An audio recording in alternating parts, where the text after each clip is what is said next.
धर्म प्रेमी सज्जनों, आर्य बंधुओं,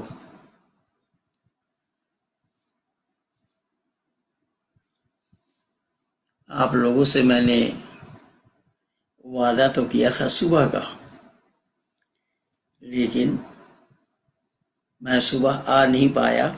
मेरा इंटरनेट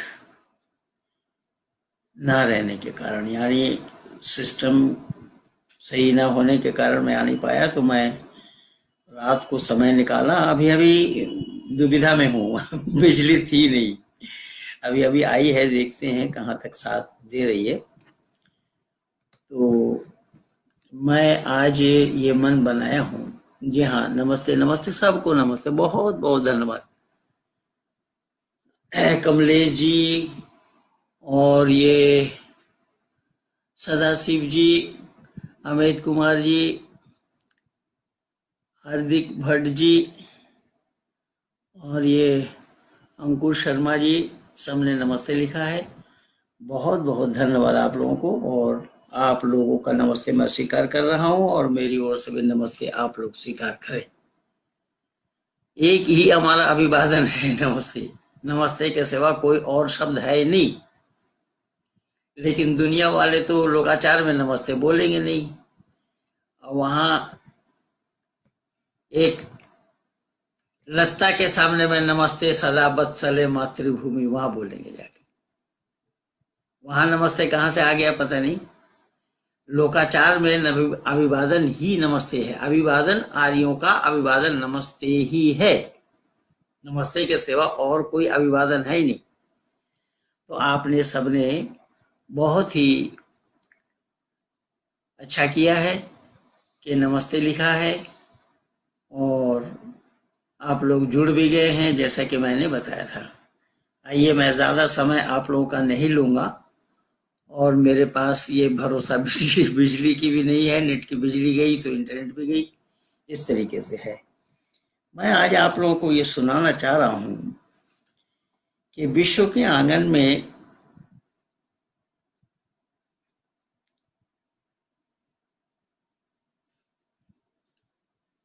मानव समाज में कुरान को और बाइबल को ईश्वरीय ग्रंथ कहा जाता है। और ईश्वरीय ग्रंथ केवल कहते नहीं है, अपितु मानते हैं। पर ईश्वरीय ग्रंथ की जो कसौटी है, उस कसौटी में यह कुरान और बाइबल, जिसमें किस्सा और कहानी लिखी हुई है, यह किस्सा और कहानी वाली किताब क्यों कर संभव होगा ईश्वरीय ज्ञान होना। असल में ईश्वरीय ज्ञान जो है वो मानव मात्र के लिए है। मानव मात्र के लिए परमात्मा आदि सृष्टि में ही अपना ज्ञान दिए हैं, क्योंकि ज्ञान के बिना कर्म का होना संभव नहीं है। बहुत सारा वीडियो मेरा लगा हुआ है, फिर भी मैं बोल रहा हूं। इसीलिए वेद मुकद्दस में परमात्मा का उपदेश है, यथेमं वाचम कल्याणी मावदानि जनेभ्यः। यह कल्याणी वाणी मानव मात्र के कल्याण के लिए है। और मानव मात्र का कल्याण किस लिए है? कि परमात्मा का स्वाभाविक गुण है प्राणी मात्र पर दया करना। शब्द पर ध्यान देना। परमात्मा का स्वाभाविक गुण है प्राणी मात्र पर दया करना, लेकिन ये गुण अल्लाह में नहीं, ये गुण गॉड में या यहोवा में नहीं, ये जो हालेलुया हालेलुया बोल रहे हैं उनमें नहीं है। उनमें ये खूबी नहीं है कि जीवों पर दया करे। अगर जीवों पर दया करने की बात आती तो फिर वो जीवों के गले में छुरी चलाने का भी हुक्म न दिए होते।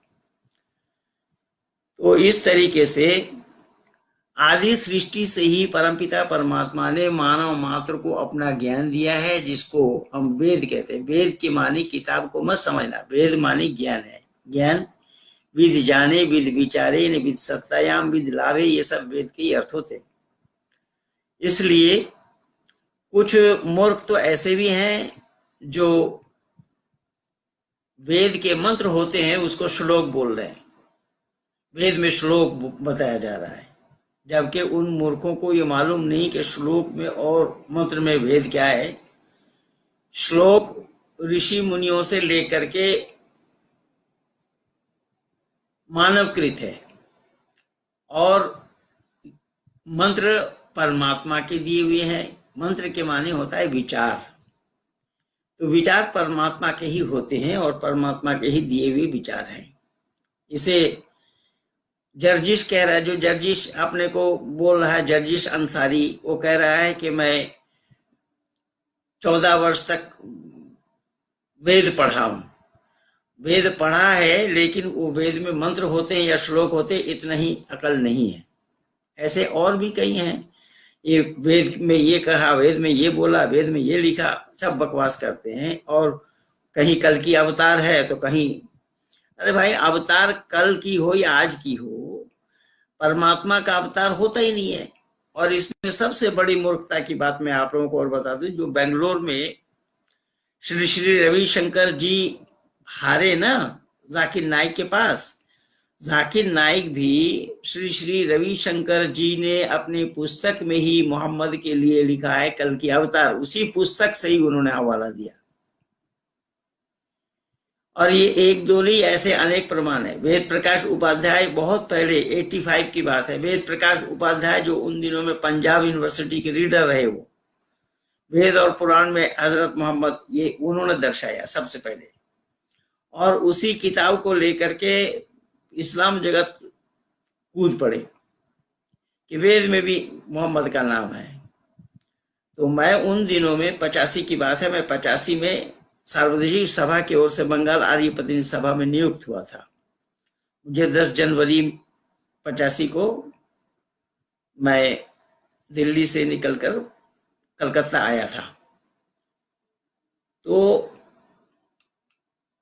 जब वो किताब मेरे सामने आई तो मैं उस वेद प्रकाश उपाध्याय को पत्र लिखा कि भाई आपके माँ बाप ने आपके अज्ञानता में आपका नामकरण किया वेद प्रकाश, लेकिन पढ़ने लिखने माँ बाप ने पढ़ाया लिखाया और आप पढ़ने लिखने के बाद आपको प्रकाश अब कुरान में दिख रहा है, तो अपना नाम बदल क्यों नहीं लेते आप, कुरान प्रकाश करिए, वेद प्रकाश का क्या मतलब है। ये सारा काम मेरा क्या हुआ है, मैं जब से आया हूं तब से कर रहा हूं। जो लोग आज डींग हाँक रहे हैं ना कि हम ही कर रहे हैं सारा काम आर्य समाज का, ये बकवास कर रहे हैं। इनके पास काम कुछ भी नहीं है, ना काम कुछ किया है।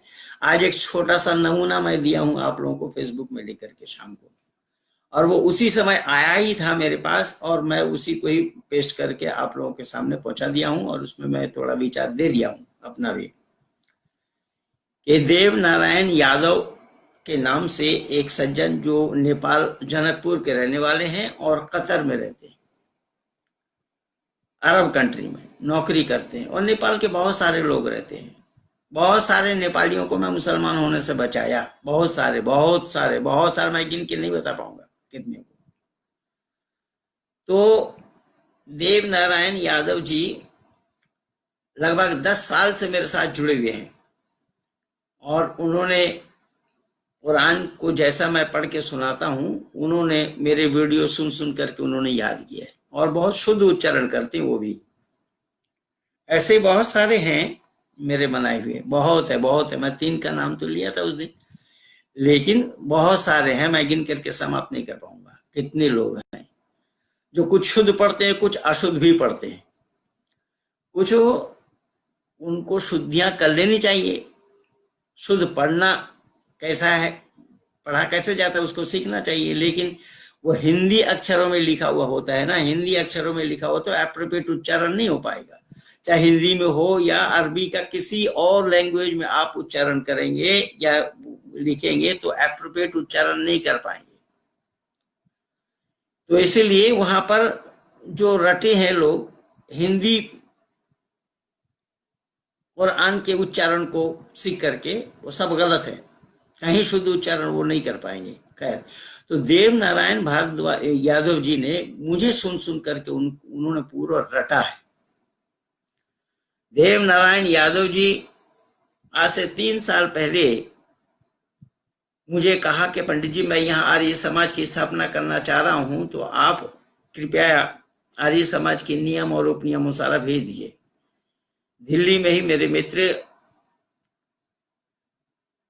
राजकुमार जी हैं, राजकुमार चौहान जी, मैं उनसे कहा कि आर्य जी इसको भेज दीजिए, आर्य समाज का नियम और उपनियम, उन्होंने भेज दिया। आज उन्होंने लिखा कि गुरुजी आपके सिखाए हुए, आपके पाठ पढ़ाए हुए मैं नेपाल में 10 ईसाइयों को मुसलमान बना दे पाए। पादरी कह रही सुनो, हो क्या रहा है? तुम एक नंद किशोर को देख करके घबरा रहे थे उस दिन, जो नंद किशोर उड़ीसा का रहने वाला है और वैदिक धर्मी बना है, ईसाई था। और ये इन्होंने लिखा है कि कतर में 10 ईसाइयों को हमने वैदिक धर्मी बनाया है और 10 मुसलमानों पर टारगेट है। वो अभी तक उनकी बात पक्की नहीं हो पाई, लेकिन संभव है कि वो भी सत्य सनातन वैदिक धर्म के गोद में आ जाएं। ये है जादू महेंद्र पाल आर्य का। सुनो कौन काम कर रहा है। तुम तो 14 जन्म में भी नहीं कर पाओगे इस काम को। गुंडागर्दी करना, किसी के संपत्ति पर काबिज होना, ये काम थोड़ा ही है। तो और लोग क्या करेंगे? खैर, तो मैं यहां निवेदन कर रहा हूं कि लोग खाली डिंग हाँकते हैं। डिंग हाँकने से बात थोड़ी बनेगी। आर्य जी नमस्ते, मगनलाल जी भी जुड़ गए हैं, दिखाई दे रहे फोटो इनके।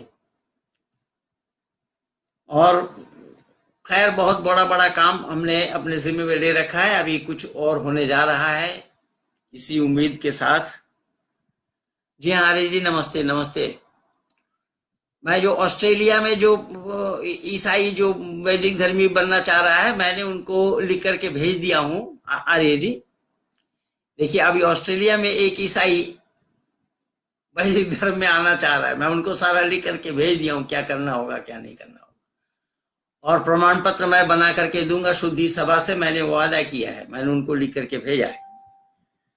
तो ये सारा काम महेंद्र पाल आर्य का है जो हम कर रहे हैं।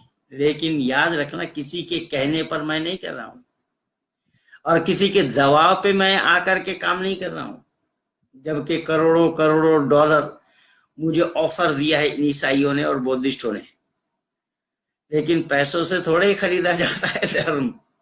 ये तो धर्म जानते ही नहीं है, धर्म होता क्या है, इसलिए सब बकवास कर रहे हैं। खैर, जी हाँ मैं जान रहा हूं, आप तो कच्छ में ही हैं, कच्छ से आप जुड़े हैं, मैं जान रहा हूं। और डॉक्टर साहब ने मुझे कल बता भी दिया था, आप डॉक्टर साहब के डिस्पेंसरी में गए भी थे, डॉक्टर कुशल जी के पास। तो मैं निवेदन कर रहा हूं कि सत्य सनातन वैदिक धर्म ही मानव मात्र के लिए एक धर्म है। इसको मैं अब तक सिद्ध कर चुका हूं, लेकिन मैं आज कुछ लेकर के बैठा हूं आप लोगों के सामने, और मैं इसमें ये बताना चाहूंगा कि कुरान से ही कुरान को ईश्वरीय ज्ञान न होने का प्रमाण मैं आप लोगों को दे रहा हूं। यहां सूरा नंबर 4, सूरा का नाम है सूरा निसा, आयत नंबर 137 से 140 तक देखिए। काफिरों और मुर्तिदों के मजलिस में बैठने और उनसे दोस्ती करने के लिए भी अल्लाह ने मना किया है। सुन लो मुसलमानों, कान खोलकर, जो मुसलमान गैर मुस्लिमों से दोस्ती रखते हैं वो कुरान का खिलाफ वर्जी करते हैं। देखिए आप लोग क्या वो कहां से जुड़े हैं, कच्छ से नहीं, ये हॉलैंड से जुड़े हैं। बहन बबीता जी और मुकेश जी जो हमारे पुराने मित्र हैं, मैं पहली बार गया इनके पास, 3 महीना रह करके आया, फिर इन्होंने मुझे बुलाया महासम्मेलन में, और वो मुकेश जी की व्यवस्था थी मुझे बुलाने में। भाई मुकेश जी ने पूरी व्यवस्था करी थी। जो ये सम्मेलन दिल्ली वालों का ही था, लेकिन दिल्ली वाले तो मुझे नहीं ले जाते हैं, क्योंकि दिल्ली वाले या उन दिनों में तो दिल्ली वालों ने मेरे हाथ से माइक भी छिनवा दिया था भाई। और ये हमारे भाई मुकेश जी, बहन बबीता जी, ये जुड़े हुए हैं। देखिए मैं इनको सूचना सूचना दिया था कि आज मैं आ सकता हूँ लाइव में। खैर, तो मैं ये निवेदन कर रहा हूँ, हमारे भाई टीपी सिंह जी जुड़े हैं और बहुत सारे लोग जुड़े हैं, रोहन जी भी जुड़े हैं, कुमार अंकित जी भी जुड़े हैं, दिनेश जी भी जुड़े हैं। खैर, तो मैं ये निवेदन कर रहा था कि मुसलमानों को अल्लाह ने खुद मना किया है कि किसी काफिरों के मजलिस में या मुर्तद के मजलिस में बैठना और काफिरों से दोस्ती करना बिल्कुल अल्लाह इजाजत नहीं देते हैं। और अल्लाह क्या करते हैं, जिसको चाहते हैं इज्जत देते हैं, जिसको चाहते हैं बेइज्जत करते हैं, जिल्लत करते हैं।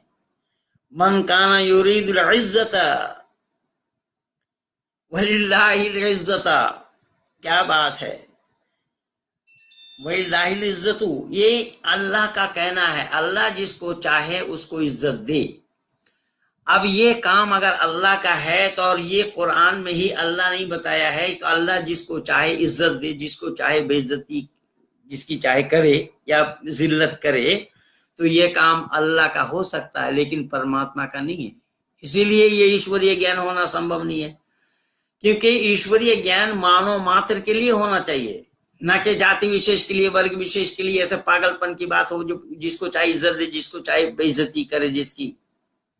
ये तो एक अच्छा आदमी भी नहीं कर सकता है। आप लोग जितने मेरे साथ जुड़े हुए हैं, मैं किसी को अपने हिसाब से किसी की बेइज्जती नहीं कर सकता, और ना आप लोग कर सकते हैं मेरी। क्यों?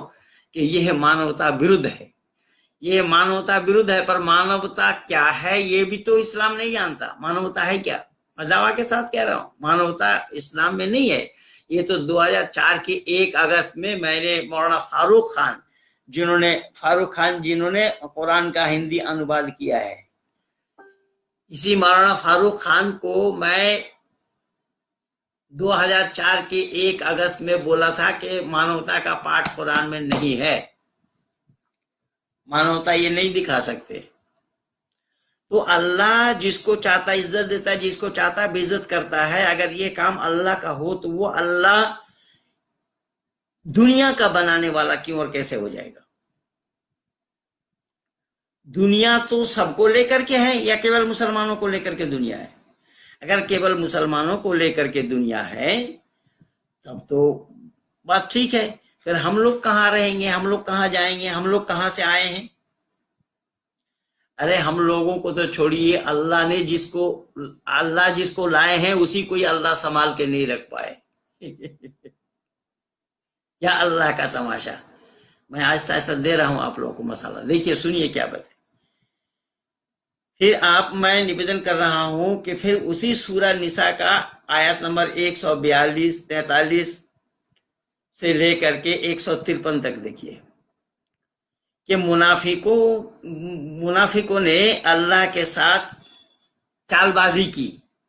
ओ दुनिया वालों जरा सुनो ध्यान से, मुनाफिकों ने अल्लाह के साथ चालबाजी की। मैं नहीं कह रहा हूं, कुरान कह रहा है। देख लो जरा क्या बोला है।